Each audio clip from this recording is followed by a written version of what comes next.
the plaintiff's motion for denial of parenting time for make-up parenting time, as well as plaintiff's motion for return of child and to enforce the orders. Ms. Martinez, have you in fact complied with the turnover order in this matter? And I say that only because the most recent motion, the plaintiff had contained in paragraph 17 of the motion various texts from you, in fact, demonstrate or showing that you do not have the intent to comply with the court orders in this matter. I did return Bella for visitations with her father until she was abused by her father physically. She came home with cuts to her mouth that were confirmed by her pediatrician. And then that is when I stopped. It's my understanding from reading the motion that the CPS was involved and they did not substantiate. Is that correct? They were at the doctor's office when the doctor showed them and confirmed to them the cuts on our daughter's lips. However, whether they followed their protocol for child abuse or not is I'm not exactly sure. Okay, well, I can only assume, I don't know, but I assume that they followed their protocol as they're required to do. Well, I guess the main point is, are you in fact refusing to turn the child over to the plaintiff? Well, as of right now, yes. As a result of your failing to turn over, as this court has ordered, the court is going to remand you to the Calhoun County Sheriff, where you will remain incarcerated until such time as the child is turned over to the plaintiff. Okay. So you can go with the deputy. If I'm in jail, how am I supposed to get my child and give her to the plaintiff? I'm just trying to make sure that I know what to do from. You'll have to call somebody or let the plaintiff know where the child is so he can pick up the child. In this particular matter, I do note that the court has previously, and there are make-up parenting times that are required. Ms. Sharp, what are the make-up parenting times that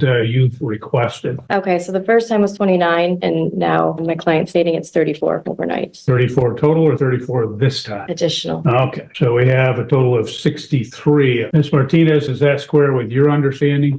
Yes. Court will order that the child be turned over to him immediately, forthwith, and that he will have the child for the 63 days that he has been denied as make-up parenting time. I can have my ride here, Cindy, go get the minor child and bring her here within a half hour. She is only about 5 minutes from here. When my friend Cindy goes to get Bella, should she bring her here to this? Bring her back to the court. In fact, what we'll do is we'll have Ms. Sharp and her client, they can be out in a conference room and the child can be turned over to them. And at that time, once Ms. Sharp is confirmed that he has the child,